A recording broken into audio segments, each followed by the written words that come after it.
Hello, I am Dr. Amjad Ayub Mirza, and you are watching Time to Talk Straight. Today, I want to talk to you about what happened in Pakistani occupied Jammu Kashmir in the last few days.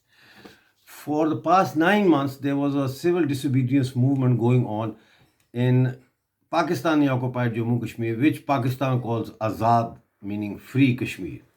So I would stick to Azad Kashmir for your convenience. Now, in Azad Kashmir, Pakistan raised taxes on electricity tariff, and that kicked off a massive civil disobedience movement and a boycott electricity bill campaign.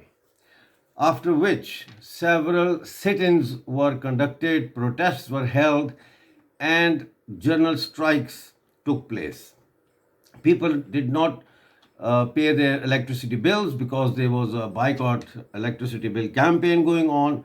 And then this campaign started to escalate, and Awami Action Committees, which means People's Action Committees, were formed all over Azad Kashmir and sporadically, independent of each other. As the strength of the movement grew, it was decided that all of the Awami Action Committees should be brought together under one umbrella organization. Therefore, Jammu Kashmir Joint Awami Action Committee was established. And then this Joint Awami Action Committee announced that they have got three main demands.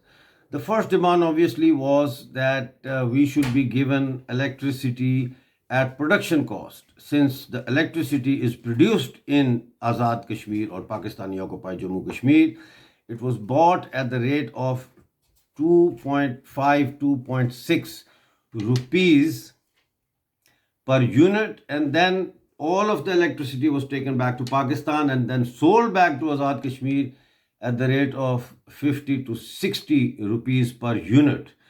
This was looked at as extortion. So in 1960s, the Mangla Dam was constructed in Pakistani occupied Jammu Kashmir, which is, as I told you, Pakistan calls it Azad Kashmir.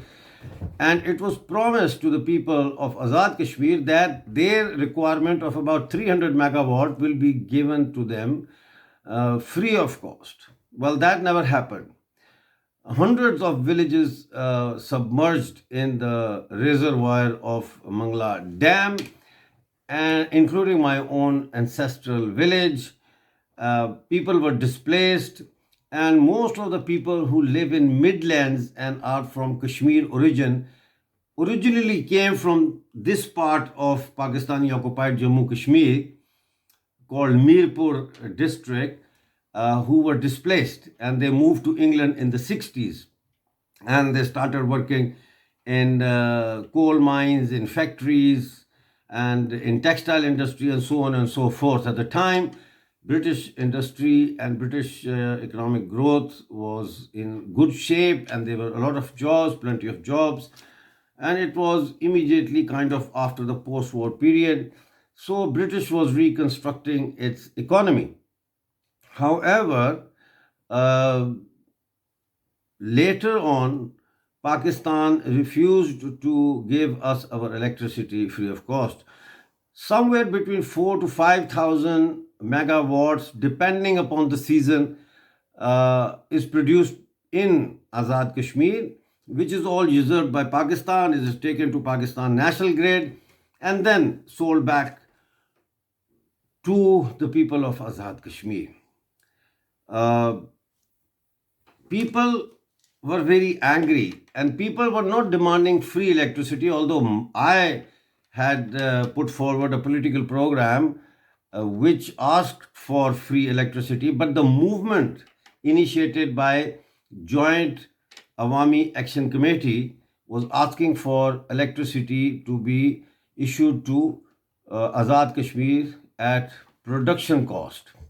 Now, one of the taxes that was levied upon Azad Kashmir electricity bills was called fuel charges.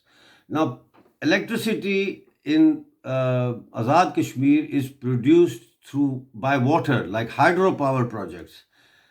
We don't use fuel, whether it's oil, diesel, or coal, or anything. We have rivers, 5 rivers, and they flow into Pakistan and then into the Arabian Sea or into India. So this was a massive shock for the people of Pakistani occupied Jammu Kashmir, that they were levied with fuel adjustment charges. Fuel is used in Punjab and in Khyber Pakhtunkhwa, the northwestern frontier province of Pakistan, not in Azad Kashmir. Anyway, this culminated to a call for a long march towards the capital of Azad Kashmir called Muzaffarabad.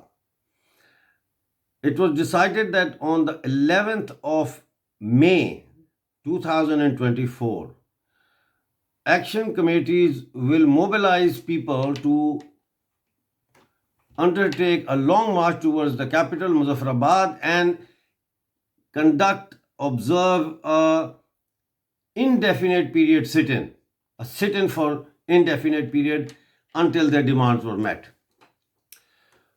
In the beginning, it was thought to be a far-fetched idea to mobilize the whole population, which is about somewhere between 2 to 3 million at the moment in Azad Kashmir, and about 2 million are abroad as economic refugees. So the population at the time in Azad Kashmir that was being mobilized was around 2 million. But as the date of 11th of May came nearer, the government suddenly realized that people were preparing to descend upon Muzaffarabad. And then the Pakistan government also panicked. Then the Home Ministry of Pakistani government asked the government of Pakistani occupied Jammu Kashmir to send them a letter requesting additional troops. Punjab Constabulary, FC, which is Frontier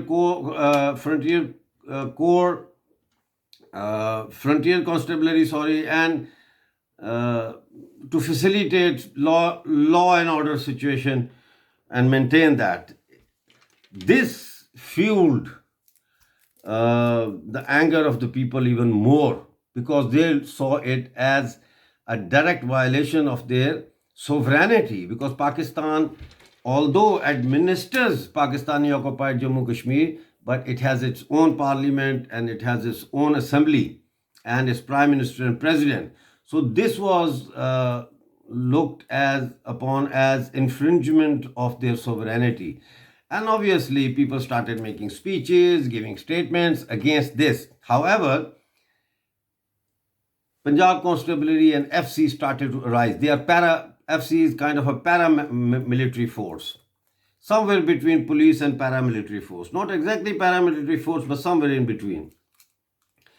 And when they started to arrive, they then, on the 6th, 7th of May, before that, 5th or 6th of May, they began flag marches, the police and the FC, in the city of Muzaffarabad. Flag marches when the troops march through the city to show their strength and to ward off any, intention of confrontation, because we are here now and we will see how you come out and how you protest. This then was the trigger for hundreds of thousands of people to decide that no matter what, we are going to reach Muzaffarabad on the 11th of May 2024. The government promised that they are not going to arrest anyone. However, on the night of 8th and 9th of May, arrests were made. And then those arrests sparked anger, and the general strike shutter down strike basically, that was to start on the 11th of May, was brought forward to the 10th of May. And it was decided that the next day, the shutter down strike, which means all the trade centers, shops, everything will be shut down. And people will start coming towards Muzaffarabad. Then on the 11th, when people were started to arrive in Muzaffarabad, on their way, the Punjab police, the Azad Kashmir police, they all were confronted by the locals. And as you know, Kashmir is a mountainous area. Our people are used to climbing the mountains, like someone would go for a walk on a evening. Mountains, going up and down a mountain is no big deal. So what happened is, this police of Punjab, which is used to the plains of Punjab, found it really, really hard to climb the mountains and chase the long marchers. And those who managed to chase them were made to confront the protesters, and the protesters started to beat them up and throw them off the cliffs of the mountain. Several policemen from Punjab were injured. On the 12th of May, in Dadial city, which is also in the Mirpur district, an assistant commissioner tried to go in the mob and tried to disperse them.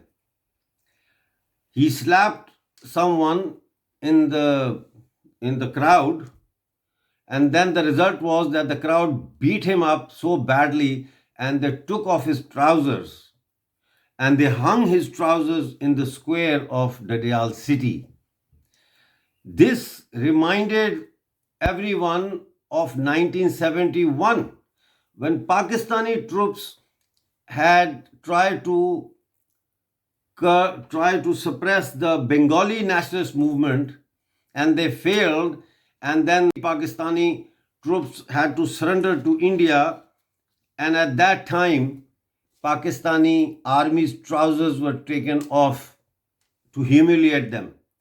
So people started to relate this incident to 1971, and they started to say that this is another Dhaka. Dhaka is the capital of Bangladesh. So they were saying that this is another Dhaka, Dadial is another Dhaka, and we have taught them a lesson. That trousers hung there for more than 24 hours.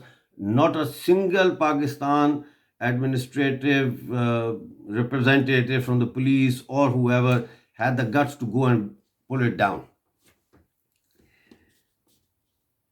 Things started to, get serious.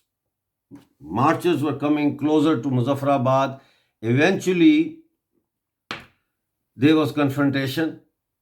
And in that confrontation, one of the policemen got killed. He was a police inspector. He got killed. And people thought that, we can beat them up.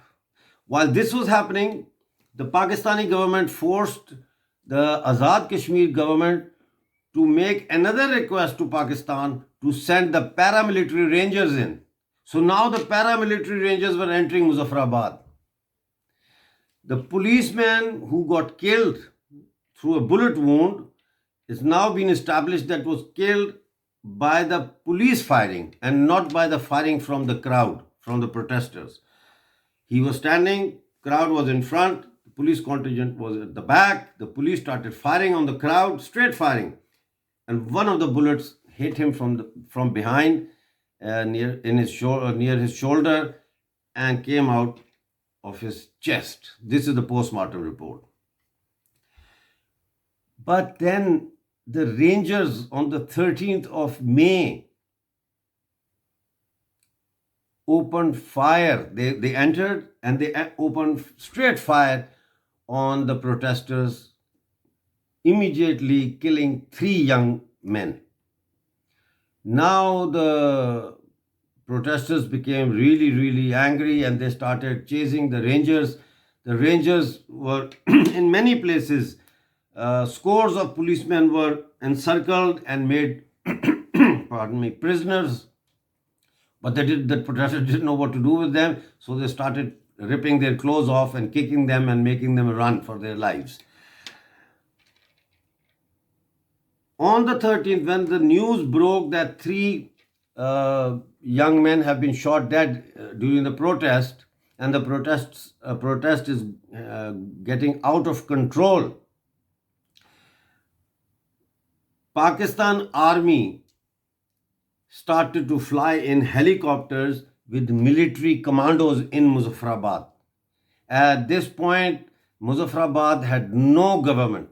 The seat of power was empty because the prime minister, the president, and all the assembly members had either fled to Islamabad and Pakistan or had come to Birmingham or London, you know, to stay away from it and to save their lives.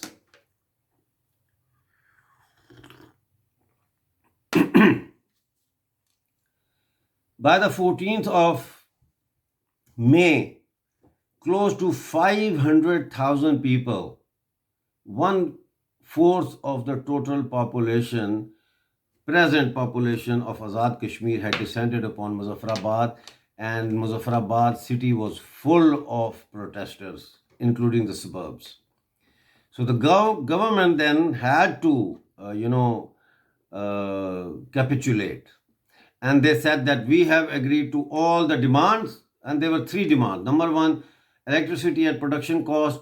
Number two, that the rate of the wheat should be reduced, and they agreed that okay, we will reduce it, and they did, in the notification.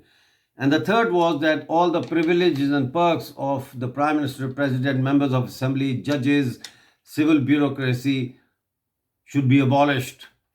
Yeah. So they said we have agreed to it. The prime minister was in Pakistan, Islamabad. From there, he conducted a press conference and he said that I'm proud of my people, blah, blah, blah. And we have agreed to this. And well done, Joint Army Action Committee. Yeah, how hypocrites they are. So then on the night of 14th and the morning of 15th of May, the leadership of Joint Army Action Committee, without seeking any legal advice, agreed to the notification and called off the long march. And people started to go back.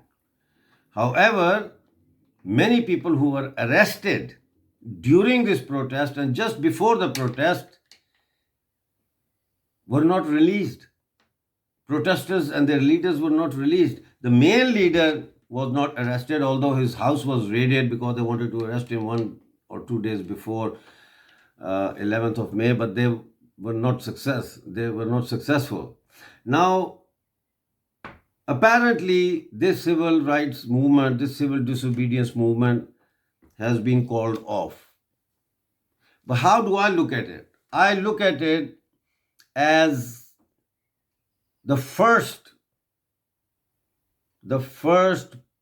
public uprising that could have led to the independence of Pakistani occupied Jammu Kashmir from Pakistan at least. And then the next phase would have been how to reunify the broken state with the Indian Jammu Kashmir, which was obviously attacked on the 22nd of October 1947 by Pakistan, and our country was split, the country of Jammu and Kashmir. Three of our leaders who were leading are now in serious condition. Nasreen Farooq from Mirpur, she was leading the protest, the long march, is being tortured in a torture cell, and her whole body is bleeding. She's vomiting blood. She was unconscious in the torture cell, and inside information tells us that the police kicked her several times. Many are in prisons and torture cells right now across Azad Kashmir, and who knows, even in Rawalpindi. On the night when it was announced that a compromise has been reached between the Joint People's Action Committee and the government, the next day, Ahmed Farhad, a poet, a journalist, and an artist who was very active in all during this movement, was forcefully kidnapped from his house, and we don't know his whereabouts. And his wife is worried about him, young man, and nobody knows where he is. Similarly, reports are now coming out that many of the protesters are being tortured in torture cells. For instance, Nasreen Farooq, she was leading the long march from Mirpur towards Muzaffarabad.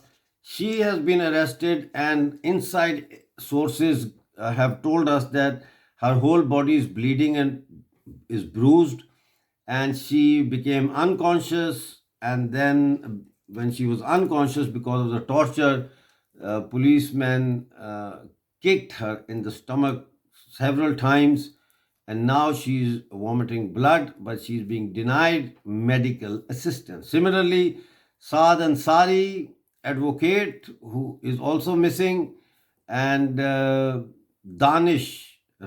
Danish, a student leader, is also missing. And these three are accused of the murder of the police inspector, about whom I've just told you that now the post-mortem report says that he was shot from behind, and it was the police that was firing the shots from uh, behind his back over into the crowd. Saad Ansari and Raja Danish were arrested before this incident, and Nasreen was in Mirpur leading the long march, so they can't be involved in this incident. So false charges are being levied against many people. It was totally wrong of the Joint Awami Action Committee leadership to withdraw the long march before the political prisoners were released and cases against them were uh, cancelled. This shows the weakness of the traders class to lead a revolution to the end. And now the leadership of the Awami Action Committee is saying that this movement was never about freedom. This was about our economic rights. And we have been successful. And they are returning back to their cities and towns and being greeted as heroes. This they have done a great job in mobilizing so many people and bringing them down. But when the time for taking some bold strategic decisions came, they capitulated. There is a lot of anger about this among the POJK, or Pakistani occupied Jammu Kashmir youth. And in the coming days, this anger will turn into another uprising. Well, from now till the next uprising, it's a period of preparation of a revolutionary cadre, a cadre that could make use of such mobilization, such massive uh, public protest, and take over the government seat in POJK and announce an independent government, and then seek recognition from world. I'll try and keep you updated about the what is going on in Pakistani occupied Jammu Kashmir. But at the moment, after 5 years of preparation, we think that we have missed a great opportunity to free our country. The battle is lost, but the fight goes on. Thanks for watching Time to Talk Straight. See you next time. Till then, God bless you.